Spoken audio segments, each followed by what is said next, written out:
we see this all the time, is that people get caught up with thinking that success is all about the next bright, shiny object. It's the next, feel good thing. It's the thing that drives all this excitement. And what we're here to tell you today is that that's not true. And that is a huge trap to get stuck in. And so today let's talk about the real things that actually help you grow your business, that lead to that success that you're looking for. And it's not what you think it is. Hey guys, welcome back to another episode of BizMeds. We are your hosts and neuroscience business coaches. My name is Saad. And my name is Darius, and we are here to give you the minimum effective dose for your business to help you scale. And these are lessons hard earned in real life as we scaled a business from $60 to $90 million in under 18 months, if you're just joining us. And like I said, this is all about things that we actually had to learn from real life scaling a business. And we're here to help you cut down the time it takes to scale your business. So with that, we really want to talk about, entrepreneurs get caught up. We see so many people get caught up in this idea of the bright, shiny object syndrome. It's the next shiny thing. And we think we got to change these new things all the time. I got to do this new thing here and there. And what it does is just really prolongs your success, or the time it takes to get the success that you're looking for. And honestly, it is very natural because we're just wired to go after the new shiny thing, right? Just because it just seems like there's a lot more curiosity there. There's a lot more novelty. Yeah, exactly. So it is just, I don't know. People get attracted to it, and they think they're gonna get the results a lot faster by just trying the new thing. Yeah. The neuroscience talks about that whole novelty thing. If you've been around our podcast for any length of time, when we talk about flow state, and one of the flow triggers is novelty.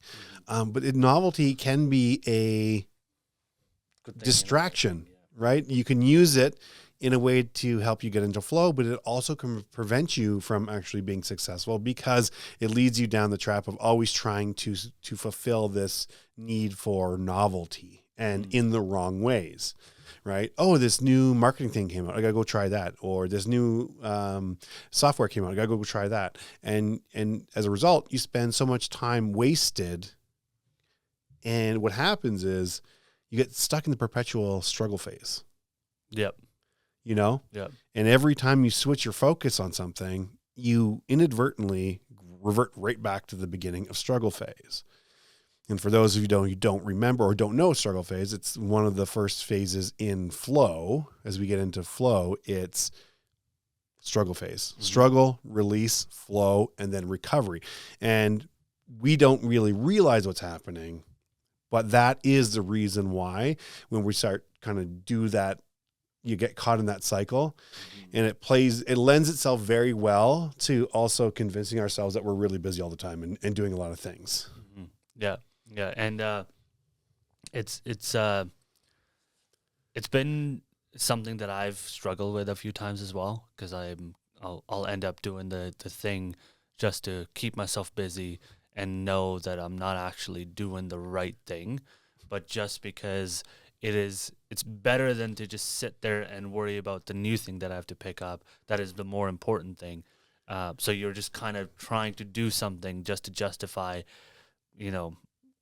what you're doing, basically. It makes you feel good. Exactly. It makes you feel accomplished. Yeah. Right? I mean, we get caught up on that. We are human.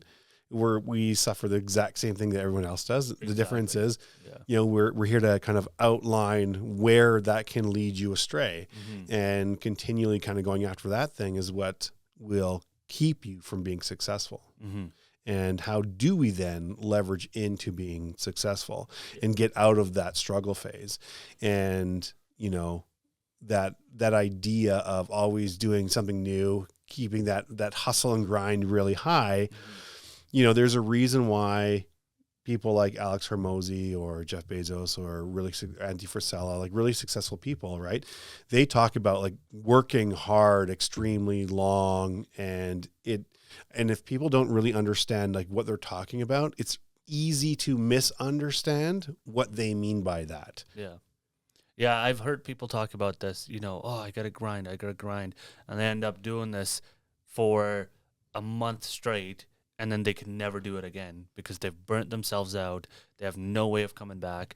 And all they can think about is like, well, like Alex Hormozi's grinding. He's doing this all day long. It's like, but he's not though. Like, it's just not sustainable. You can't do this 15 hours a day, every single day for like forever. Exactly. And the difference will be is what they're actually focusing on versus what you're focusing on. Absolutely. And I'm going to guarantee there's a world of difference between the two. 100%. Yeah. And then you start layering in like the whole like, oh, anybody that has like the work-life balance is not doing it right, or is not taking this grind seriously enough, and you have to be completely locked in. And it's not about that. It's like just exactly what you said, paying attention and giving the effort to the thing that is going to move the needle the most, or is going to add the most value to your business. So that doesn't mean it's the quote unquote, again, busy work, or just filling up your calendars with all the meetings and pretend you're super busy, but you've actually done nothing of value all day long. Yeah, we take it back to the scaling playbook. Right. The first step is reclaiming energy and resource, like reclaiming resources. Yeah. And a lot of that is around doing the things that are not required. Removing busy work. We have to reclaim energy, time, money, like all the resources that are finite and we have just a limited amount of. Like we have to reclaim as much of that as we possibly can. I mean, will it be right down to zero? No. Sorry. Because if we have people on our team, we still have to manage those things. We still have other things that we have to prioritize, but we have to deprioritize the things that aren't important. Right. And then the next step is identify the constraint. Yep. So that whole process is really understanding like where the business is limited. Like, are you limited on a demand side? So like, do you actually have enough customers? Do you have enough people coming through that you can sustain that? Or are you limited? Like you have enough customers, but you're limited by your throughput, right? So where in your delivery or production are you limited? And if that's causing a constraint, you have to solve that. But if you can double the amount of business you have and nothing breaks inside your business, okay, well, you have a demand problem. And like really understanding where the constraint is. And then you take all your resources and you funnel it into that. And then that's why we have the 1 month day. That's why we have flow blocks. That's why we can show you how to leverage your energy and resources in a way that allow you to accomplish so much more in a shorter period of time to get the output of an Alex Hormozi. Yeah, exactly. And then we talked about it. It's like then you layer in the data. How do you know you're making good decisions? Is we use the data to tell us, and we use data to inform us about how things are progressing and what things are important, so that we can then wash, rinse, and repeat that whole process over and over and over again. And that is where the success lies. Right, because once you're looking at, okay, well, I'm going to start doing these things and I'm going to continually change my focus. Okay, that tells us very clearly you don't know what the constraint is in your business. Because if you knew what the constraint was, you would be able to focus in on it. Or, not say that. I mean, I guess the challenge would be, do you have the grit to kind of like get and try to solve those problems for a long period of time without without some feedback or some positive, Exactly. Yeah. It reminds me of another story. It was a children's story, but it was designed for like 2-layered message, one for kids and one for adults as well. So this kid starts up a lemonade stand, and he's making a lot of money. So decides like, hey, you know what? I'm making a lot of money on this one stand. I'm going to open up another one in another community or like another neighborhood further down, double up my profits. It's the same product, just double up my profits. So someone sees that, does the same thing, and does it in their community, but it's not working. Like they're losing money by like making the lemonade and whatever, and nobody's coming to buy it. He's like, actually, you know what I'm going to do? I'm going to like get 3 different locations just to like start getting my product out more. And instead of actually fixing what's not working, he just decides to like triple up on the same thing. Let me triple down on a losing model. Exactly. So anyway, it was just kind of funny, like remembering that as you were talking about, like, you know, you continue growing the things that are working, even if they're not the fun ones. Because like you got to think about it. The kid number 1 that has the lemonade stand and started a second one didn't really change the product. He's still doing the same old boring, like same old recipe. Nothing's changed.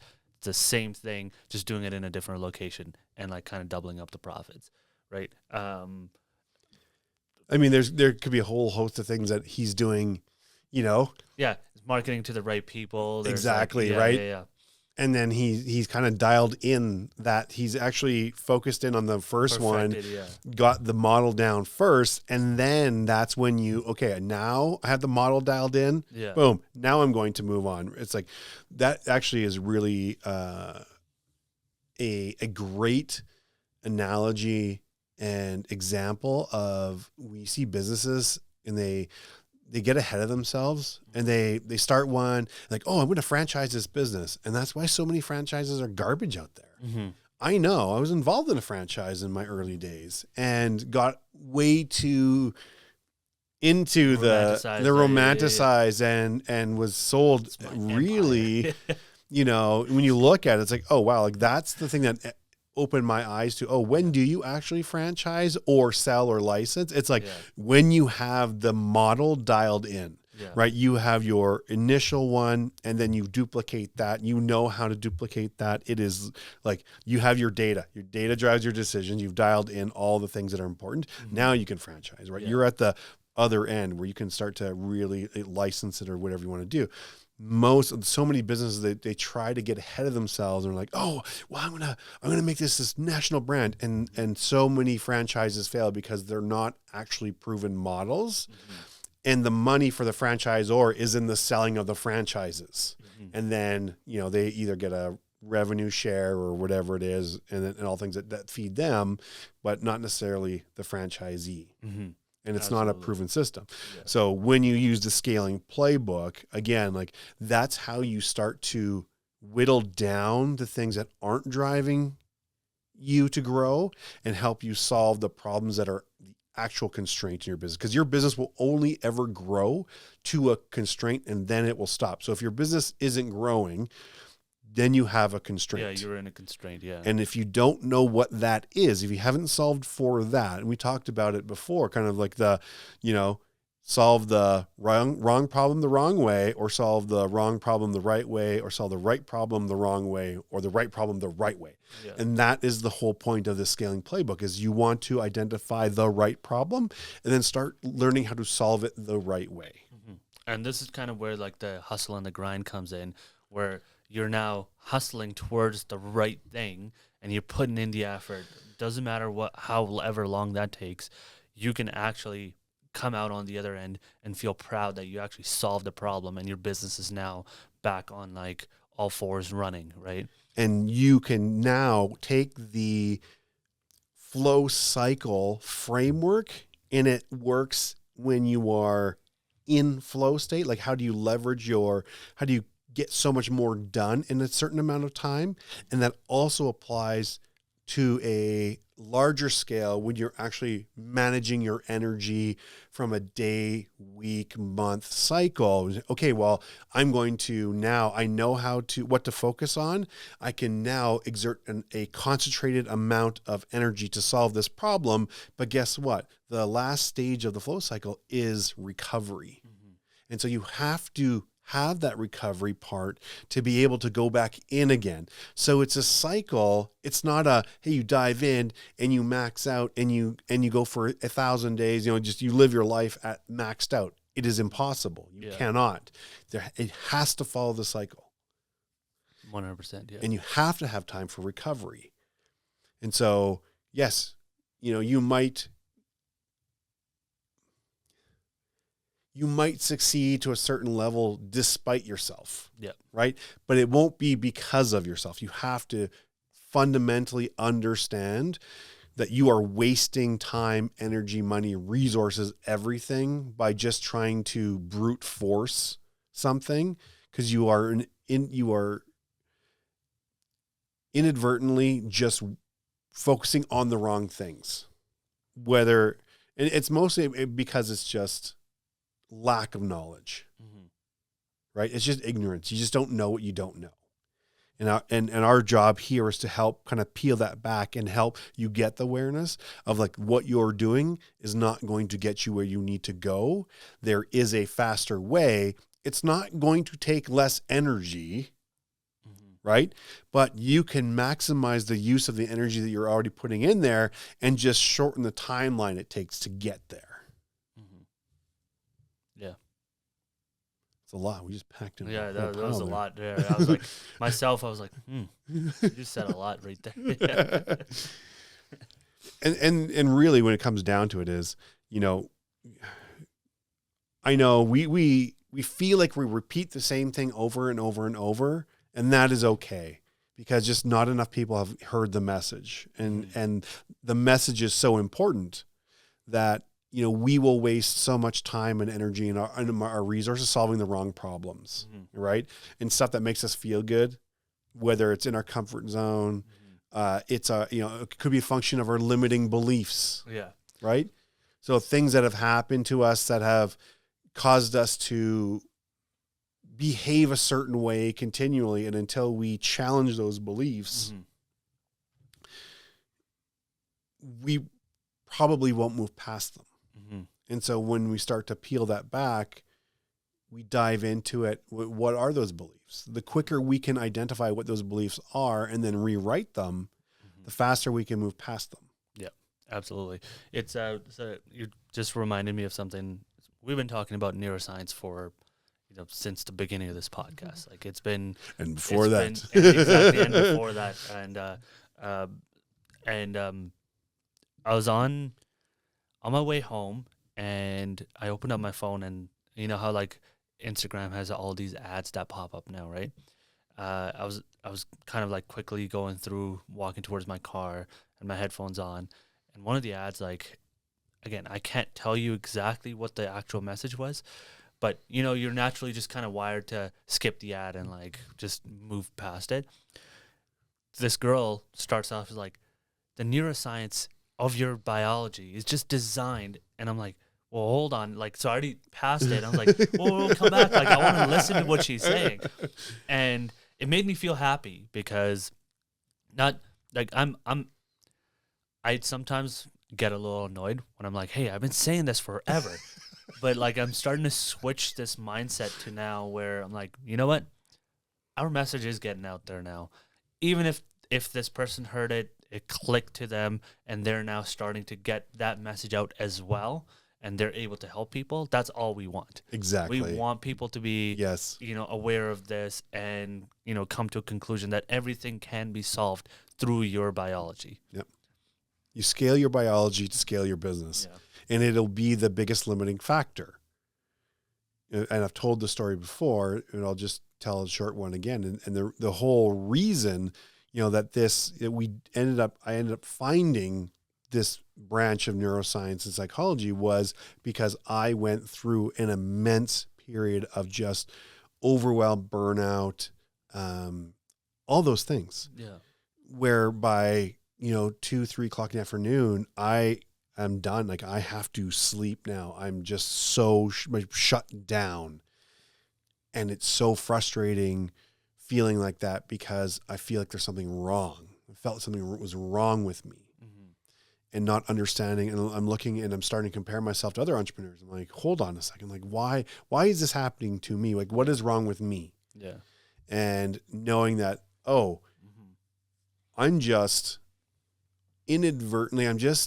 unknowingly creating this pain and all this problem myself, right? Trying to do too much, focusing on the wrong things, trying to just brute force so many things, and 90% of it is not really important, right? And doing work that feels good, but is not the main driver of the constraint of the business. and then finding, oh wow, like the reason that the scaling playbook, we were able to piece that together and understand was like, oh wow, like this is the framework that's actually happening. You don't really realize it in the moment that you're doing it. It's when you go back and you can analyze it, like, oh wow, like these are the actual steps I took. And it was, the first step is reclaim your resources, right? 100%. Yeah. How do you do that? Well, we reduce cognitive load first and foremost. If you don't have the mental bandwidth to even think about something, like, cool. I mean, are you going to be able to think about how you're going to save money in your business or reclaim things? No.